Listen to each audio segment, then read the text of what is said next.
बिस्मिल्लाहिर्रहमानिर्रहीम। अस्सलाम वालेकुम नाज़रीन, आप यूट्यूब चैनल देख रहे हैं। मैं इमरान ख़ान हूँ। एक जो डेवलपमेंट है, मैंने आपसे कहा था लास्ट वीलॉग में कि शहबाज शरीफ साहब से कुछ मुलाकातें की गई हैं और कुछ प्लान किया जा रहा है कि सुप्रीम कोर्ट ऑफ पाकिस्तान के फ़ैसले के ऊपर अमल नहीं करना और आने वाले दिनों में सुप्रीम कोर्ट के अंदर भी कोशिश की जाएगी कि मज़ीद तकसीम पैदा की जाए। और नवाज शरीफ साहब का एक पुराना रिकॉर्ड है कि वो हमेशा तकसीम पैदा कर देते हैं। जब भी कभी वो मुसीबत में आते हैं, वो इदारों को आपस में लड़वाने की भी कोशिश करते हैं। तो नवाज शरीफ साहब का ये पुराना तरीक़ाकार है। बहरहाल ये उसी तरीके पे चलेंगे। लेकिन एक जो डेवलपमेंट हुई है वो पार्लियामेंट के अंदर की गई है। वज़ीर आज़म और काबीना 3 रुकनी बेंच के फ़ैसले पर अमल दरामद ना करें। कौमी असम्बली के अंदर ये करारदाद मंजूर की गई है। इस करारदाद की कानूनी हैसियत क्या है, इससे कोई फ़र्क पड़ेगा नहीं पड़ेगा, ये बड़े सवालात हैं। इसमें कुछ आईनी और कानूनी नुक्ते हैं और वो तो आईनी माहिरीन आपको बता पाएंगे, लेकिन कुछ सीधी सीधी और सादी सादी चीज़ें हैं, वो मैं आपको अभी बता देता हूँ। सबसे पहले आप देख लें कि करारदाद है क्या। कौमी असम्बली ने इंतखाबात केस में सुप्रीम कोर्ट के 3 रुकनी बेंच के फ़ैसले को मुस्तरद करने और वज़ीर आज़म समेत काबीना से इस फैसले पर अमल दरामद ना करने के मुतालबे की करारदाद मंजूर कर ली है। कौमी असम्बली का इजलास स्पीकर कौमी असम्बली राजा परवेज़ अशरफ साहब की सदारत में हुआ। बलूचिस्तान अवामी पार्टी के रहनुमा खालिद मक्सी ने सुप्रीम कोर्ट के इंतखाबात केस से मुतालिक फ़ैसले की करारदाद पेश की। अब खालिद मक्सी आप जानते हैं, ये बलूचिस्तान अवामी पार्टी है और बलूचिस्तान की पॉलिटिकल पार्टीज़ को ख़ास तौर पे बलूचिस्तान अवामी पार्टी को कहाँ से कंट्रोल किया जाता है, ये बात भी आप अच्छी तरह जानते हैं। बहरहाल उन्होंने ये करारदाद पेश की है और करारदाद को मुतफ़िक़ा तौर पे मंजूर कर लिया गया। ताहम पाकिस्तान तहरीक इंसाफ ने करारदाद की मुखालफत की और एक रुकन असम्बली वहाँ पे मौजूद हैं, जो मोहसिन लगारी साहब हैं, जो अब जीत कर आए हैं पाकिस्तान तहरीक इंसाफ के, और महमूद बाकी मौलवी, इन्होंने वहाँ पे मुखालफत की है। 2 लोगों ने।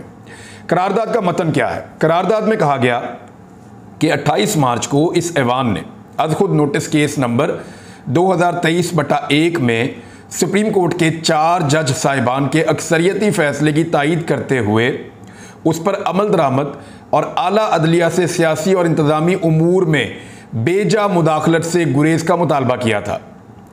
अक्सर हलकों ने भी फुल कोर्ट की तश्कील का मुतालबा किया था, लेकिन उसे मंजूर नहीं किया गया। एक के सिवा दीगर सियासी जमातों का मौक़िफ़ सुना ही नहीं गया। पार्लियामेंट की वाज़ेह करारदाद और सुप्रीम कोर्ट के 4 जजेस के अक्सरियती फ़ैसले को नज़रअंदाज करते हुए 3 रुकनी मखसूस बेंच ने अक़लियती राय मुसल्लत कर दी, जो सुप्रीम कोर्ट की अपनी रवायात, नज़ायर और तरीक़ाकार की भी खिलाफ वर्जी है। अक्सरियत पर अक़लियत को मुसल्लत कर दिया गया है। 3 रुकनी अक़लियती बेंच के फ़ैसले को पार्लियामान मुस्तरद करती है और आइन और कानून के मुताबिक अक्सरियती बेंच के फ़ैसले को नाफजुल अमल करार देती है। ये इजलास आईन पाकिस्तान के आर्टिकल 184(3) के तहत दायर मुकदमात को फुल कोर्ट मीटिंग के फ़ैसलों तक समाअत के लिए मुकर्रर ना करने की अदालती उज़्मा के 3 रुकनी बेंच के फ़ैसले की तायीद भी करती है, जो काजी फ़ायद साहब ने फैसला किया था कि जो सो मोटो नोटिस के तहत 184(3) के तहत जो मुकदमात हैं उनकी समाअत ना मुकर्रर की जाए अब सुप्रीम कोर्ट ऑफ पाकिस्तान में, उसकी इन्होंने तायीद की है। एक और एग्जीक्यूटिव सर्कुलर के ज़रिए इस पर अमल दरामद रोकने के इक़दाम को गहरी तशवीश की नज़र से ये ऐवान देखता है। मतन में कहा गया है कि ये ऐवान इसी अदालती फ़ैसले को उजलत में एक और मुतनाज़े बेंच के रूबरू समाअत के लिए मुकर्रर करने और चंद मिनटों में इस पर फौरी फ़ैसले पर भी शदीद तहफ़्फ़ुज़ात का इजहार करता है कि ऐसा अमल सुप्रीम कोर्ट की रवायात और नज़ायर की सरीहन खिलाफ है, लिहाजा ये नाकाबिल कबूल है। ये ऐवान सियासी मुदाखलत, सियासी मामलात में बेजा अदालती मुदाखलत पर तशवीश का इजहार करता है। हालिया अक़लियती फ़ैसला मुल्क में सियासी अदम इस्तेहकाम पैदा कर रहा है और वफाकी इकाइयों में तकसीम की राह हमवार कर दी गई है। लिहाजा ये ऐवान मुल्क में सियासी और माशी इस्तेहकाम के लिए आइन और कानून में दर्ज मुरव्वजा तरीक़ाकार के ऐन मुताबिक मुल्क भर में एक ही वक्त पर आम इंतखाबात करवाने के इनेकाद को ही तमाम मसाइल का हल समझता है। ये ऐवान 3 रुकनी बेंच के अक़लियती फ़ैसले को मुस्तरद करता है और वज़ीर आज़म समेत काबीना को पाबंद करता है कि इस खिलाफ आइन और कानून फ़ैसले पर अमल ना किया जाए। ये ऐवान दस्तूर के आर्टिकल 63A की गलत तशरीह और उसे अदालत उज़्मा के फैसले के ज़रिए असर नौ तहरीर किए जाने पर शदीद तशवीश का इजहार करते हुए मुतालबा करता है कि अदालत उज़्मा का फुल कोर्ट इस पर नज़रसानी करेगा। अब ये हो गई जी करारदाद। एक करारदाद पेश की गई है कि सुप्रीम कोर्ट ऑफ पाकिस्तान का एक फ़ैसला है, वो फ़ैसला उसके ऊपर जो अमल दरामद गवर्नमेंट ऑफ पाकिस्तान ने करना है, वफाकी काबीना और वज़ीर आज़म उसके ऊपर अमल ना करें। ये करारदाद है। एक तो देखें, पार्लियामेंट के अंदर आप अदलिया की तौहीन नहीं कर सकते, आप अदलिया को तनकीद का निशाना नहीं बना सकते। मोहसिन लगारी साहब ने इस बारे में कहा कि मुझे करारदाद पर तहरीक पेश होते वक्त बोलने नहीं दिया गया, मैं करारदाद की मुखालफत करता हूँ। आइन हमें अदलिया के खिलाफ ऐवान में गुफ्तगू करने से मना करता है, इसलिए इस ऐवान को अदलिया के खिलाफ इस्तेमाल ना किया जाए। ये गलत रवायत डालकर हम इज्तमाही तौर पर तौहीन अदालत का बाइस बन रहे हैं। अदलिया में ज़ेर समात मुकदमात पर यहाँ बात नहीं हो सकती। अच्छा, राजा परवेज़ अशरफ ने कहा कि फ़ैसले पर बात हो सकती है, तो फ़ैसले के ऊपर तो इम्प्लीमेंट भी होता है फिर राजा साहब। मोहसिन लगारी ने कहा कि क्या हम पार्लियामान और अदलिया की जंग चाह रहे हैं? अगर अदलिया को ज़ेर बहस लाना है तो आइन में लिख दें कि जजेस पर भी यहाँ बात हो सकती है। हम ख़तरनाक रास्ते पर जा रहे हैं। आइन के अंदर लिखे 90 रोज़ के अंदर इलेक्शन कराने का कहने की वजह से अदालत ये फ़ैसला दे रही है। अदलिया के खिलाफ करारदाद मंजूर होते ही वज़ीर आज़म और अपोजिशन लीडर ऐवान से निकल के चले गए। अब देखिए, एक करारदाद से फ़र्क क्या पड़ेगा। नवाज शरीफ साहब को नाअहल कहाँ से किया गया था? सुप्रीम कोर्ट ऑफ पाकिस्तान से।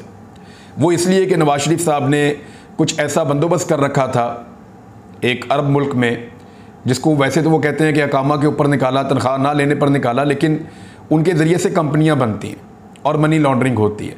नवाज शरीफ साहब ने ये सारा खेल छुपाया था पाकिस्तान की गवर्नमेंट से, या पाकिस्तान से ये सारा खेल छुपाया था कि किस तरीके से मनी लॉन्ड्रिंग होती है, और वो जवाब भी नहीं देते थे कि उन्होंने वो फ्लैट्स और वो चीज़ें कैसे बनाई। और बाद में आपने देखा नवाज शरीफ साहब को जेल भी हुई, जो इल्ज़ामात उनके ऊपर लगे उनके ऊपर उन्हें जेल भी हुई। ना सिर्फ उनको नाअहल होना पड़ा बल्कि बाद में उन पर जेल हुई। नवाज शरीफ साहब जब नाअहल हुए तो उस वक्त PMLN के पास अच्छी खासी अक्सरियत मौजूद थी कौमी असम्बली में, लेकिन उस वक्त PMLN कोई करारदाद नहीं लेकर आई।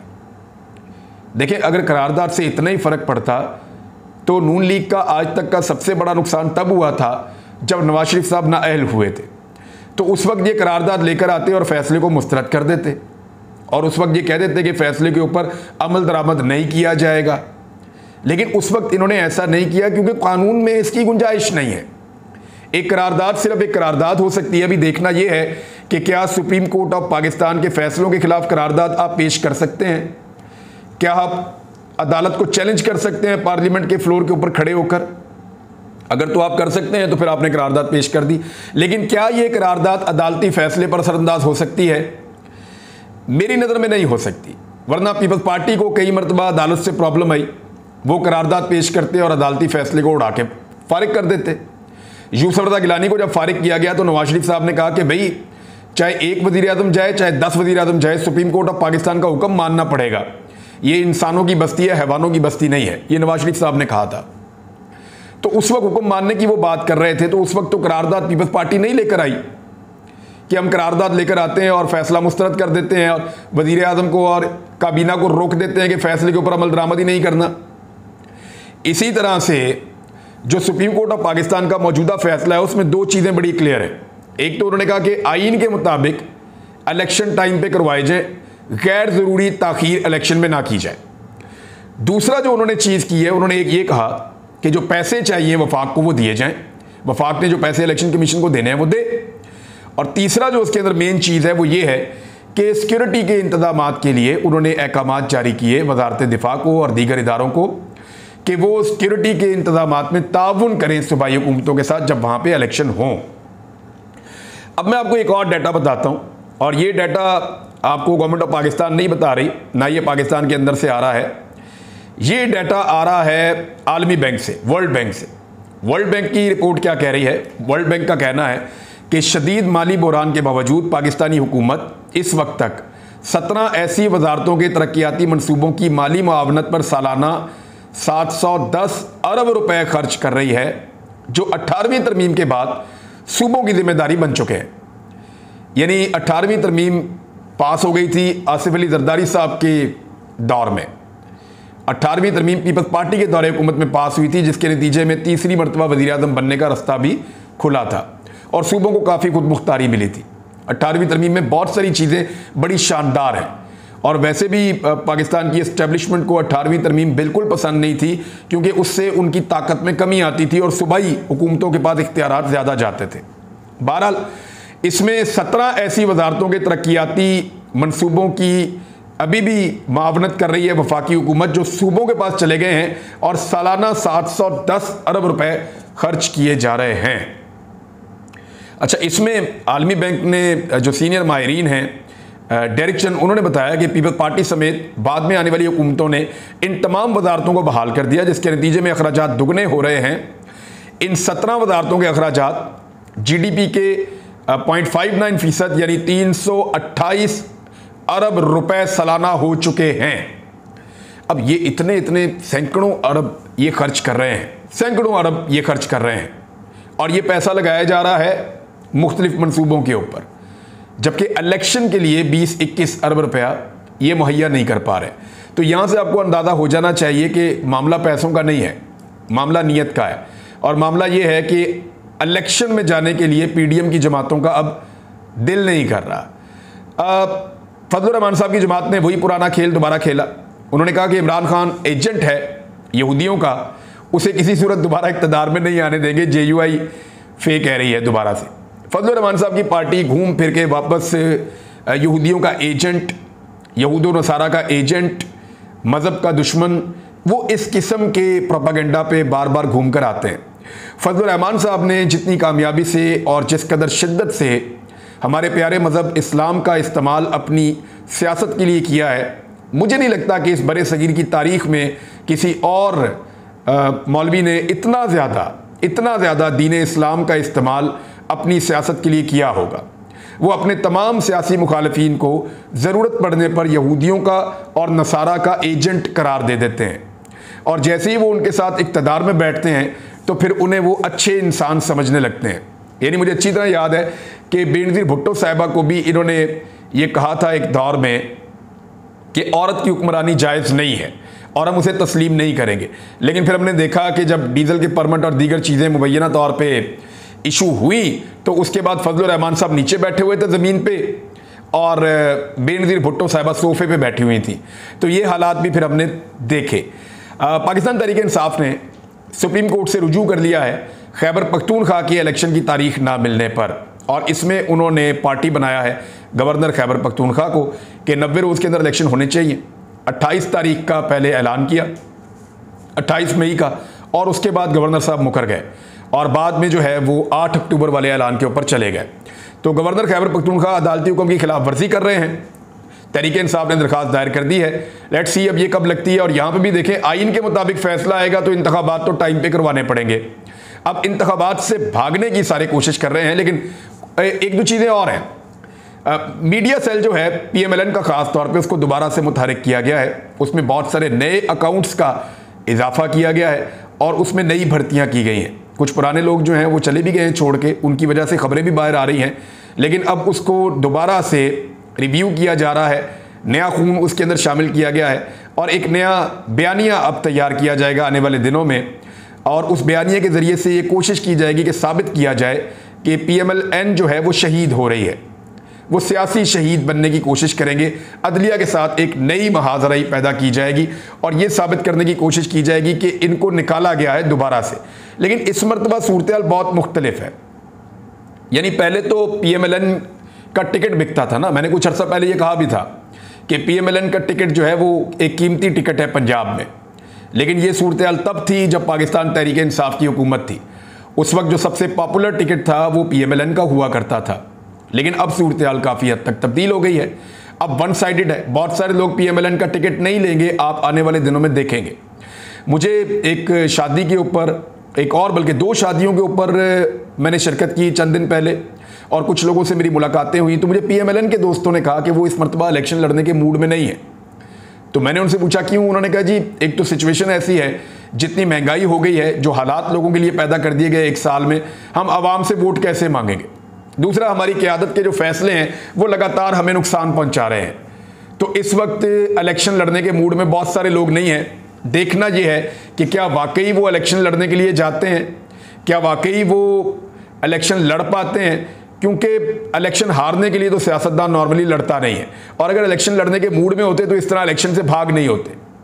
मैंने यानी ज़िंदगी में जिन दो सियासतदानों को मैं समझता हूँ PMLN और पीपल्स पार्टी में, कि वो बेहतर बात करते हैं और थोड़ा खुलकर बात करते हैं और उसूली बात भी कर देते हैं अक्सर, उनमें एक ख्वाजा साद रफ़ीक और एक कमरुज़्ज़मान कायरा, इन दो लोगों से मैं बहुत कम ज़िंदगी में मायूस हुआ। मुझे ऐसा लगा कि ये वो लोग हैं जो अपनी क़यादत के मौक़िफ़ के ख़िलाफ़ जाकर भी बाज़ औक़ात सही बात कर देते हैं। लेकिन मैंने इन दोनों को जितना परेशान और जितना घबराया हुआ देखा है इलेक्शन को लेकर, तो मुझे आइडिया हो गया है कि अगर ये दो लोग इलेक्शन में नहीं जाना चाहते तो फिर तो कोई भी इलेक्शन में नहीं जाना चाहता, और ये इलेक्शन से भागते फिरेंगे। दोबारा कोशिश की जाएगी, दोबारा शब खून मारा जाएगा, दोबारा प्लानिंग की जाएगी PDM की जानिब से और उनके हैंडलर्स की जानिब से कि कुछ भी करके इलेक्शन को डिले किया जाए। रज़ा रब्बानी साहब जो हैं उनके पास फ़हद साहब पहुँच गए, और फ़हद ने जाके फ़हद शहबाज साहब ने उनका इंटरव्यू लेने की कोशिश की, लेकिन उनके पास आज कोई जवाब नहीं था। रज़ा रब्बानी वो शख्सियत हैं जो फ़ौजी अदालतें बन रही थी तो आंसू बहा रहे थे, जो रो रहे थे कि मैं एक ऐसा काम करने जा रहा हूँ, मेरी पार्टी की अमानत है मेरा वोट। रोते हुए उन्होंने कहा कि नहीं, ये गलत है। जो हमेशा एंटी एस्टेब्लिशमेंट रहे लेकिन आज उन्हें बोलने के काबिल नहीं छोड़ा। फ़हद शहबाज सवाल करते रहे, बार बार उन्हें पूछते रहे कि सर आप तो आइन की बात करते हैं, आप तो कानून की बात करते हैं, इस वक्त आपके बोलने की ज़रूरत नहीं है, आप बोलिए ना। तो वो जवाब देने से कासिर थे। अच्छे खासे सियासतदान थे, अच्छे खासे तगड़े लोग थे, लेकिन उनसे उनकी ज़बान तक छीन ली PDM की जमातों ने एस्टेब्लिशमेंट के साथ मिलकर इस तरह की हरकतें की हैं। आज दोबारा से इत्तेहादी जमातें बैठेंगी और उसके अंदर क्या फ़ैसला हुआ मैं अगले वीलॉग में आपको बताऊँगा। लेकिन कुछ चीज़ें बड़ी क्लियर हैं कि इलेक्शन में जाने से भागना इस वक्त की सबसे बड़ी ज़रूरत है, और अगर एक एक सूबे में अलग अलग इलेक्शन होंगे ना तो धांधली के इम्कानात कम होने की वजह से PDM की जमातों के लिए और उनके सहूलतकारों के लिए ज़्यादा मुश्किलात बढ़ेंगी। लिहाजा वो ये चाहते हैं कि एक साथ इलेक्शन हों ताकि धांधली के इम्कानात भी हों और थोड़ा सा इलेक्शन डिले होकर हो, कुछ चंद महीने उनको मज़ीद मिल जाएँ या एक आधा साल उनको और मिल जाए। इसके लिए वो आइन से बाहर जाने के लिए भी तैयार हैं। लेकिन देखिए, ये बदकिस्मती है और निशाने इबरत बन रहे हैं वो लोग जिन्होंने एस्टेब्लिशमेंट पर तकिया किया और सहूलतकारों के कहने पर, ताकतवर हलकों के कहने के ऊपर रजीम चेंज के घिनौने खेल का हिस्सा बने, और इस वक्त वो अवाम में जाने से डर रहे हैं। ऐसा ही होता है फिर। अब तक के लिए इतना ही। अपना ख्याल रखिएगा, अपने इस चैनल का भी। अल्लाह हाफ़िज़।